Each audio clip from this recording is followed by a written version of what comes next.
It started as an ordinary night. I had worked late, finishing up some reports that needed to be submitted by morning. By the time I finally left the office, it was close to midnight, and the drive home seemed longer than usual.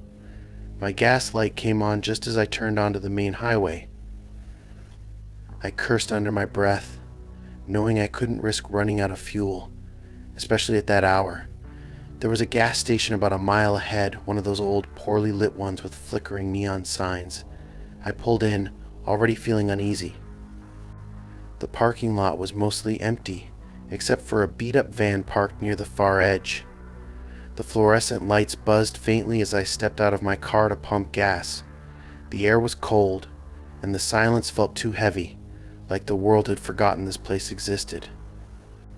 As I fumbled with my card at the pump, I noticed movement out of the corner of my eye. A man was standing by the van, watching me. He was too far to make out his face, but his posture was odd, rigid, like he was frozen in place. My stomach tightened, and I forced myself to look away, pretending I hadn't noticed him. I kept telling myself to hurry up, get the gas, and leave. But when I turned back to the pump, the nozzle wouldn't fit properly. It was stuck, and no matter how much I tried to force it, it wouldn't budge. That's when I heard footsteps, slow and deliberate, coming toward me. The man from the van was approaching. He walked slowly, his hands buried deep in the pockets of his oversized jacket. His face was partially obscured by a hood, but I could see his eyes. They were locked on me, unblinking. He stopped a few feet away, too close for comfort. Without saying a word, he raised his hand and pointed at the pump. I didn't understand what he wanted, but before I could say anything, he gestured more insistently, his movements sharp and almost impatient. I stammered something about the pump not working, my voice shaking more than I wanted it to. He didn't respond. Instead, he stepped closer, reaching for the pump handle. My first instinct was to back away, and I did. Something about him felt wrong, like he didn't belong there, like he didn't belong anywhere. He yanked the pump free with one swift motion, and then he just stood there, holding it. I expected him to hand it to me, but he didn't. He stared at the nozzle as if it was something foreign, something he didn't understand. Then, without warning, he dropped it on the ground. The metallic clang echoed in the empty lot, and I flinched. I muttered something about it being fine, that I'd figure it out, but he didn't move. He stayed there, looming, his eyes darting from the pump to me and then back again. My skin prickled with a sense of dread that I couldn't shake. I couldn't tell if he was trying to help or if he was toying with me. I decided I'd had enough. Leaving the pump where it was, I mumbled that I didn't need gas after all and turned to get back in my car. That's when I saw another figure, a woman, standing by the entrance to the convenience store. She was facing away from me, her head tilted slightly as if she was listening to something. Her long hair hung limply, and her thin frame looked almost fragile in the dim light. She didn't move, didn't acknowledge me or the man by the pump. The sight of her sent a fresh wave of unease through me. I didn't know where she had come from. I hadn't seen her when I pulled in, and there was no other car around except for the van. I glanced back at the man, hoping he might have some kind of explanation, but he was no longer there. I spun around, searching for him, but the lot was empty. I don't know why I didn't just leave then and there. Maybe it was morbid curiosity, or maybe I was too frozen with fear to think straight. Either way, I found myself walking toward the store, my eyes fixed on the woman. She still hadn't moved. As I got closer, I noticed her hands were clutching something, a small, crumpled piece of paper. I called out, asking if she was okay, but she didn't respond. Her head twitched slightly, a quick, jerky motion that made my stomach turn. I asked again, louder this time, but all she did was turn her head ever so slightly, just enough for me to catch a glimpse of her face. Her eyes, they were wide, too wide, and they didn't look right. They seemed clouded over, as if she couldn't see me at all. Her mouth moved, but no sound came out. She dropped the paper she was holding and then walked away, disappearing around the corner of the building. I don't know what possessed me to pick up that paper, but I did. It was damp, stained with something dark that smelled faintly metallic. The writing was barely legible, scrawled in jagged, uneven lines. It said, "Don't let him in." Over and over again, those same 4 words filled the page, growing more frantic toward the bottom. My hands were shaking as I got back to my car. I didn't care about the gas anymore. I just wanted to get out of there. As I started the engine, I glanced in the rearview mirror and my blood ran cold. The man was standing behind my car, his face inches from the glass, staring at me with those same unblinking eyes. I don't remember pulling out of the lot. I don't remember the drive home. All I know is that I locked every door and window in my house that night, and I didn't sleep. I couldn't. The next day I went back to the gas station, not because I wanted to, but because I needed to know if what I saw was real. The lot was empty, the van was gone, and the place looked abandoned, like it had been for years. There was no clerk inside, no sign of the man or the woman. Even the pumps were rusted and unusable. I don't know what happened that night, and I don't want to know. All I know is that I'll never stop for gas after dark again.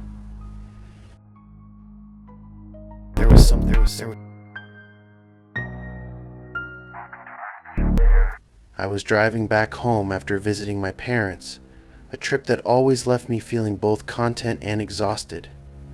It was late, probably close to 1 in the morning, and the highway stretched out endlessly ahead of me.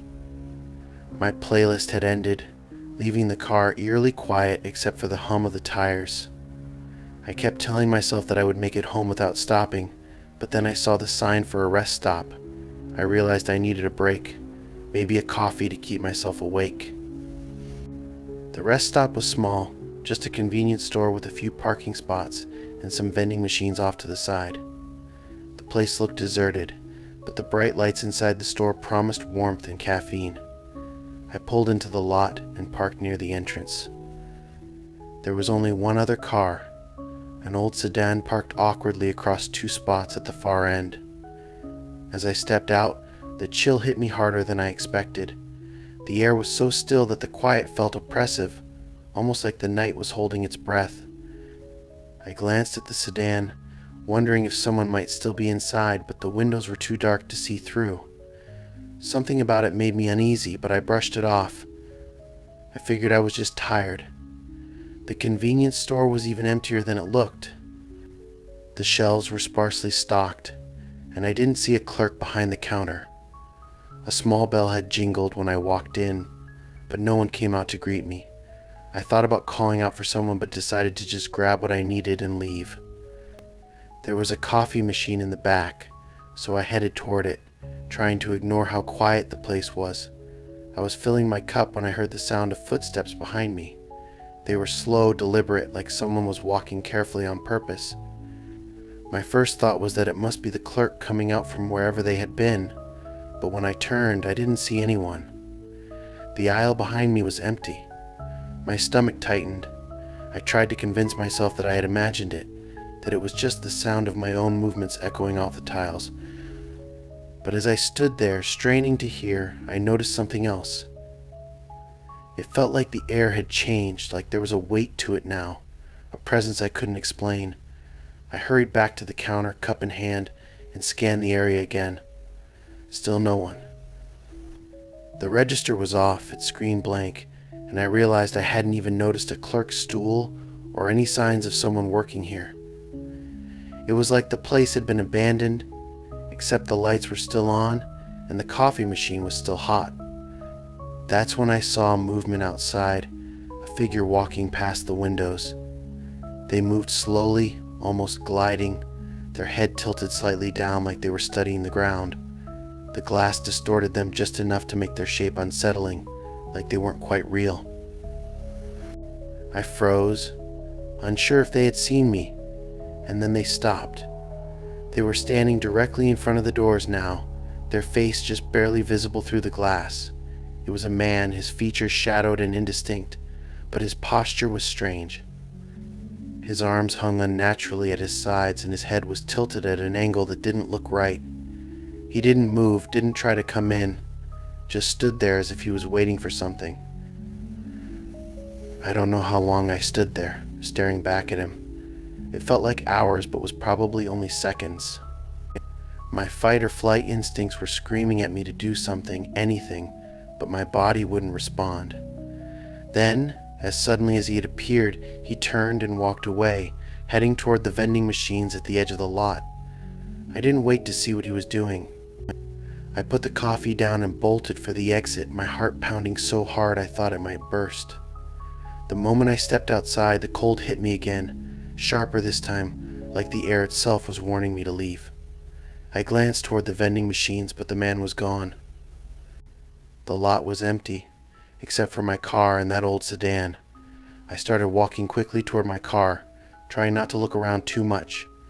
My keys were already in my hand, and I told myself that if I just got inside and locked the doors, everything would be fine.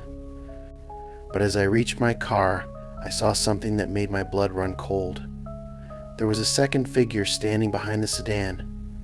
It was a woman this time, her back turned to me, her long hair falling in uneven strands over her shoulders. She was bent slightly forward, her arms hanging limply, and she wasn't moving. I don't know why, but something about her stillness was more terrifying than if she had been looking at me. It felt like she was waiting for me to notice her, like she wanted me to see her before she did something terrible. I fumbled with my keys, dropping them once before finally getting the door open. I threw myself inside, locking the doors immediately, and started the engine. My hands were shaking so badly that it took me a moment to shift into drive. I refused to look up at the sedan again, afraid of what I might see. Instead, I kept my eyes on the road as I pulled out of the lot. As I drove away, I glanced in the rearview mirror out of instinct. The woman was standing in the middle of the lot now, directly where my car had been parked. She wasn't alone.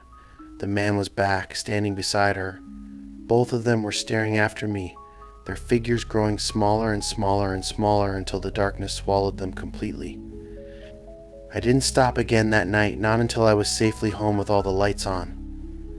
I thought about calling someone, maybe the police, to report what I had seen, but I didn't know how to explain it. What would I even say? That I had seen two people acting strangely in a rest stop. That didn't even begin to cover it. I don't know who they were or what they wanted, and I don't want to know. All I know is that I will never stop at another rest stop after dark.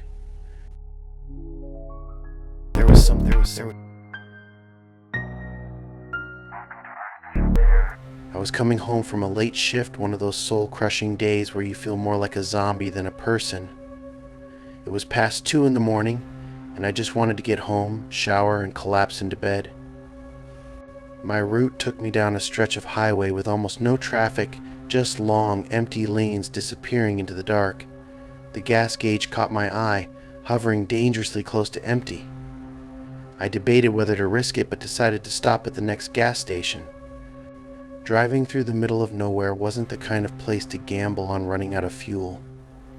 When I finally saw a station, it looked older than I expected, with peeling paint on the sign and flickering lights that barely illuminated the pumps. The place didn't even have a convenience store attached, just a little kiosk with thick glass where you'd pay. I didn't see anyone inside, but the lights were on, so I assumed it was open. The pump worked fine, and I stood there shivering in the cold night air, watching the numbers climb. That's when I noticed movement on the far edge of the lot. At first I thought it was just the wind stirring some trash, but then I saw it clearly, a person walking slowly toward the station. They weren't coming from a car or the nearby road. They were just there, emerging from the shadows. The way they moved put me on edge. Their stride was stiff, almost robotic, like they were forcing themselves to walk. Something about it wasn't natural. I tried to focus on the pump, willing it to finish faster, but I kept glancing at them. They didn't seem to be in any hurry, but they were definitely coming in my direction. I told myself they were probably just a hitchhiker or someone stranded, but the thought didn't calm me. My instincts were screaming that something was off. By the time the pump clicked off, they were close enough for me to see more details. It was a man, middle-aged, wearing a jacket that looked 2 sizes too big. His face was pale, and his eyes seemed wrong. I don't know how else to describe it. They weren't wide or glaring, just empty, like he wasn't really looking at anything. I replaced the nozzle and hurried back to my car, trying not to look at him.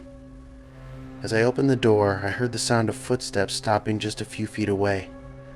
I could feel him standing there, not moving, not speaking, just waiting for me to acknowledge him. I got in the car, locked the doors, and started the engine. I couldn't resist looking up, and when I did, he was standing right next to my window. His face was blank, expressionless, but his eyes were fixed on mine. He raised a hand, almost like he was asking for help, but he didn't say anything. I wanted to roll down the window to ask if he needed something, but my gut told me not to. Something about him felt wrong on a level I couldn't explain. Instead, I mouthed a sorry and gestured that I needed to leave. His hand dropped slowly, and he just stood there as I pulled out of the lot. I kept checking my rearview mirror as I drove away, half expecting him to start running after me, but he didn't. The lot grew smaller and smaller and smaller till it was swallowed by the darkness. I told myself it was over, that I'd just encountered a strange but harmless person, but the unease wouldn't leave me. A few miles down the road, I saw another gas station, this one newer and better lit. It had a convenience store and a couple of cars parked outside, and I decided to stop again. I didn't need gas, but I wanted to shake off the feeling that was clinging to me. I went inside and grabbed a soda, trying to convince myself that I was being ridiculous. The clerk gave me a bored look as I paid, and I felt a little better being around other people, even if they didn't seem to care about my existence. As I walked back to my car, I froze. The man from the first station was standing at the edge of the lot, under a flickering streetlight. He wasn't looking at me, not directly, but I could tell he knew I was there. My mind raced, trying to figure out how he could have gotten there. I hadn't seen any cars following me, and he didn't look like someone who could run, not with the way he moved. It didn't make sense, but there he was, the same pale face and empty eyes. I got in my car as quickly as I could, locking the doors again. My hands were shaking as I started the engine. When I looked up, he was walking toward me, his movements still slow and deliberate. I didn't wait. I put the car in drive and peeled out of the lot, my heart pounding so hard I thought it might burst. I didn't look back this time. I just kept driving, watching the highway stretch out endlessly in front of me. Even after I got home, I couldn't shake the feeling that he was still out there, somewhere in the dark, waiting. I don't know who he was or what he wanted, and I don't think I ever want to find out. All I know is that I'll never stop at a gas station late at night again.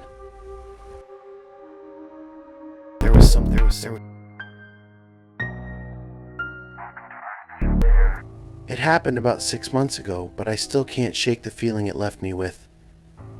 I was driving back to my apartment after a weekend trip to visit a friend who lives a few hours away. The drive had been fine, just long and boring. It was late, maybe a little after midnight, and I was starting to feel that sleepy fog creeping in. I decided to stop at a convenience store to grab some coffee and snacks to keep me alert for the rest of the drive.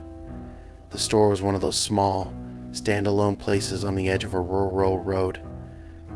It looked like it hadn't been updated in decades. The flickering neon sign out front barely lit up the cracked asphalt of the parking lot, but I pulled in anyway. There was only one other car there, parked on the far side of the lot, with its engine off and its windows so dark I couldn't see inside. As soon as I stepped out of my car, I noticed how quiet it was. The kind of quiet that presses down on you, making every small sound seem louder than it should be. The faint buzz of the flickering sign was the only noise I could hear. I told myself it was nothing, just my nerves acting up because I was tired. When I walked inside, the air felt heavier, like stepping into a room that had been sealed shut for too long. The fluorescent lights buzzed overhead, and the aisles were stocked with a random mix of snacks, drinks, and old magazines.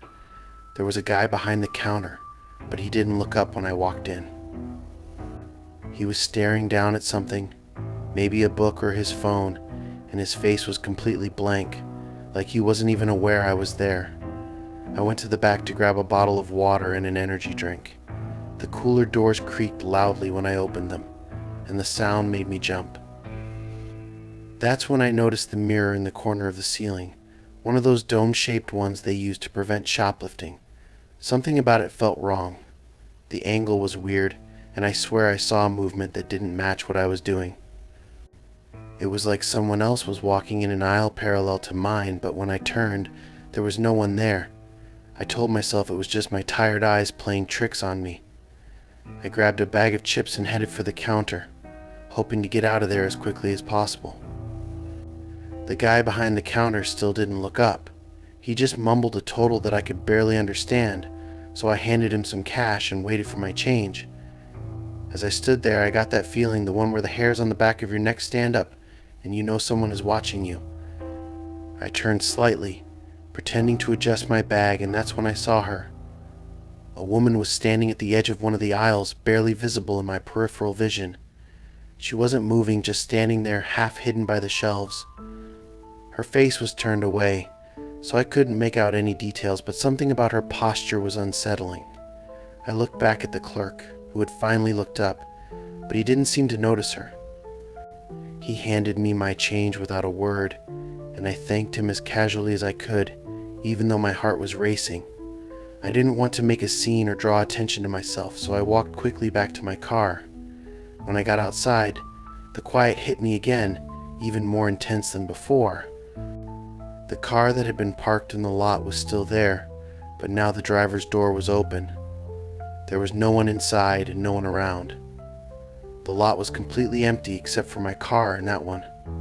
I felt exposed standing there like I shouldn't be out in the open. I hurried to my car, fumbling with the keys as I unlocked the door. As soon as I got inside, I locked the doors and started the engine. The headlights came on, illuminating the lot, and that's when I saw her again. The woman from inside the store was standing just at the edge of the lot, where the cracked asphalt met the grass. She was facing me now, and her face, it was wrong. Her features looked smeared, like a painting that someone had dragged their hand through before it dried. Her mouth moved like she was trying to say something, but no sound came out. I didn't wait to find out what she wanted. I threw the car into reverse and backed out as quickly as I could, keeping my eyes on her the whole time. She didn't move, just stood there watching me as I pulled onto the road and sped away. I kept looking in the rearview mirror, expecting to see her running after me, but the road stayed empty. After a few miles, I started to relax, telling myself it had just been some strange woman who probably meant no harm. Maybe it was a prank or some weird local thing I didn't understand. Then I glanced at the passenger seat.